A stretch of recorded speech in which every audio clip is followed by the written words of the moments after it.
Hello, my friends. I'm glad you're here. I have a short one for you today.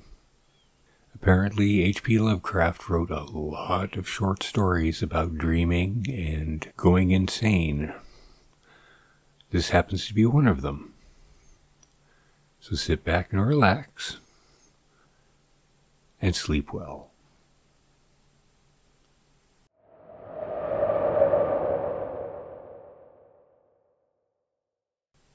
Polaris by H.P. Lovecraft. Into the north window of my chamber glows the pole star with uncanny light.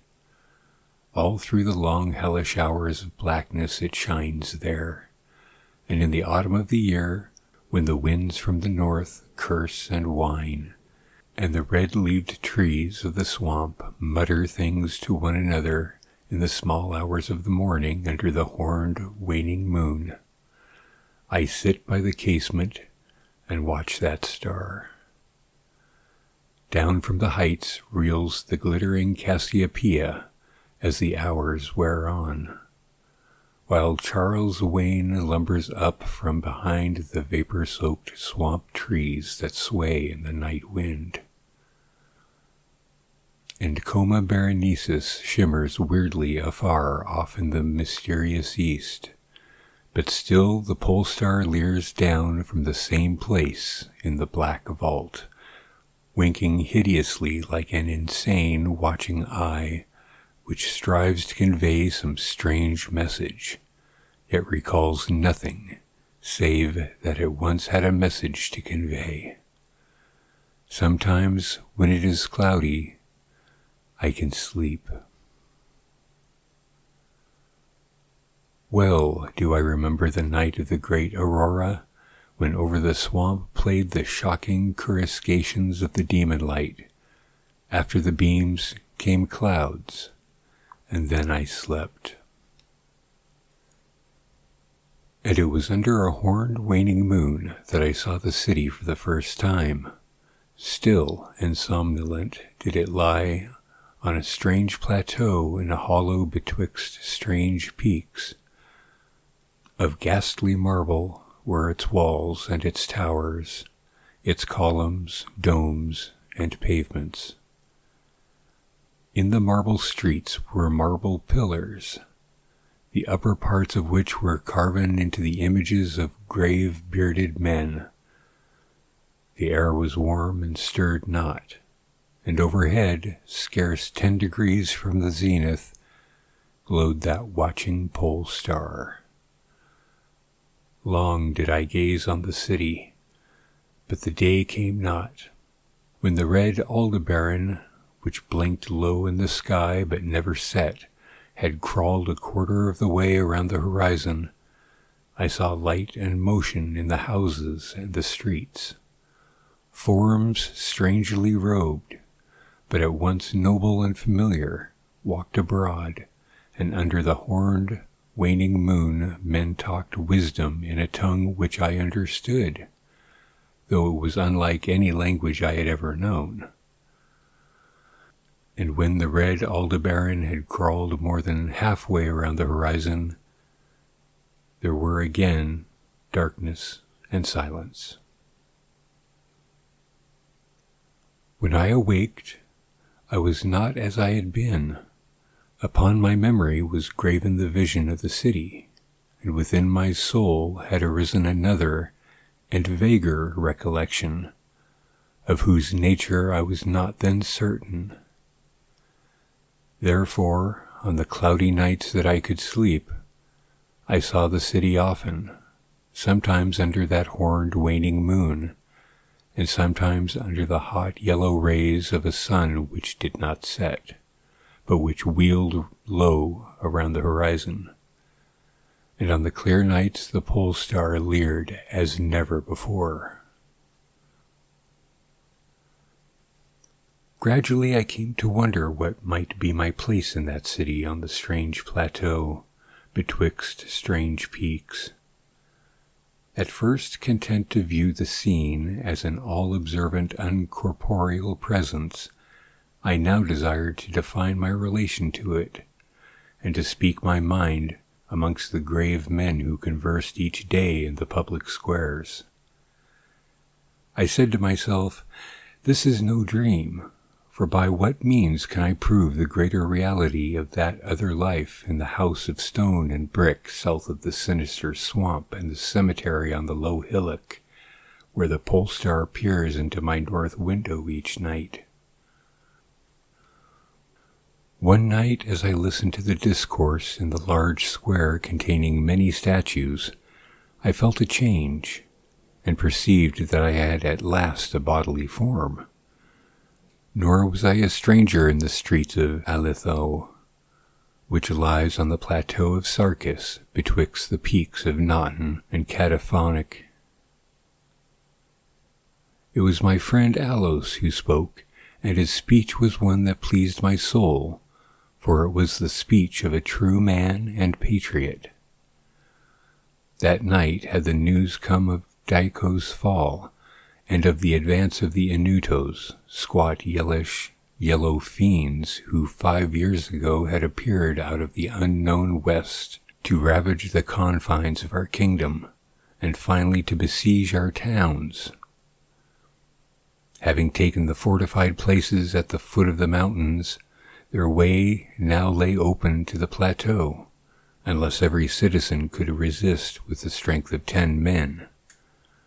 For the squat creatures were mighty in the arts of war, and knew not the scruples of honor which held back our tall, gray-eyed men of Lomar from ruthless conquest.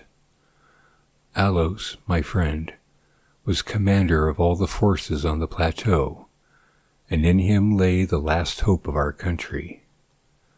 On this occasion he spoke of the perils to be faced, and exhorted the men of Alitho, bravest of the Lomarians, to sustain the traditions of their ancestors, who, when forced to move southward from Zabna before the advance of the great ice sheet, even as our descendants must some day flee from the land of Lomar, valiantly and victoriously swept aside the hairy, long-armed cannibal Noptkes that stood in their way.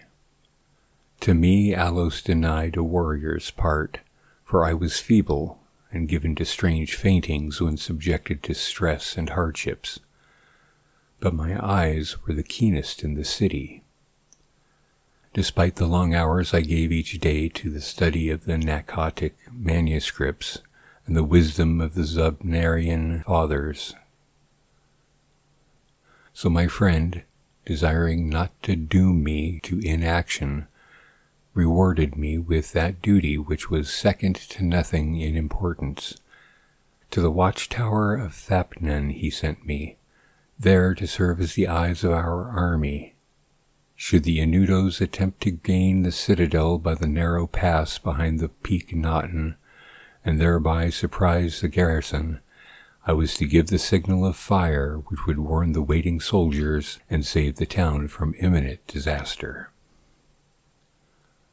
Alone I mounted the tower, for every man of stout body was needed in the passes below. My brain was sore dazed with excitement and fatigue, for I had not slept in many days. Yet was my purpose firm, for I loved my native land of Lomar, and the marble city of Alitho, that lies betwixt the peaks of Naughton and Cataphonic. But as I stood in the tower's topmost chamber, I beheld the horned waning moon, red and sinister, quivering through the vapors that hovered over the distant valley of Banoff. And through an openings in the roof glittered the pale pole star, fluttering as if alive, and leering like a fiend and tempter. Methought its spirit whispered evil counsel, soothing me to traitorous somnolence, with a damnable rhythmical purpose which I repeated over and over. Slumber, watcher, till the spheres, 26,000 years, have revolved, and I return to the spot where now I burn. Other stars anon shall rise to the axis of the skies, stars that soothe and stars that bless, with a sweet forgetfulness. Only when my round is o'er, shall the past disturb thy door. Vainly did I struggle with my drowsiness, seeking to connect these strange words with some lore of the skies which I had learnt from the Nactonic manuscripts. My head, heavy and reeling, drooped to my breast, and when next I looked up, it was in a dream with the pole star grinning at me through a window from over the horrible swaying trees of a dream swamp. And I am still dreaming. In my shame and despair, I sometimes scream frantically, begging the dream creatures around me to waken me ere the Inutos steal up the pass behind the peak Notten and take the citadel by surprise. But these creatures are demons, for they laugh at me and tell me I am not dreaming.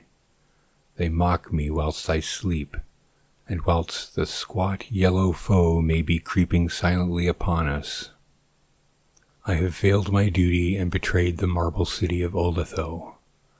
I have proven false to Alos, my friend and commander. But still these shadows of my dream deride me.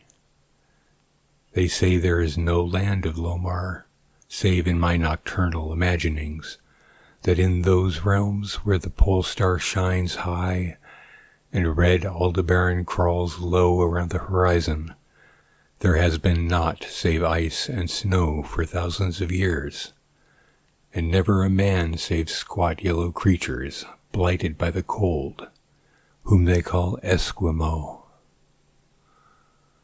And as I writhe in my guilty agony, frantic to save the city, whose peril every moment grows, and vainly striving to shake off this unnatural dream of a house of stone and brick south of a sinister swamp and a cemetery on a low hillock, the pole star, evil and monstrous, leans down from the black vault, winking hideously like an insane watching eye, which strives to convey some strange message, yet recalls nothing, save that it once had a message to convey.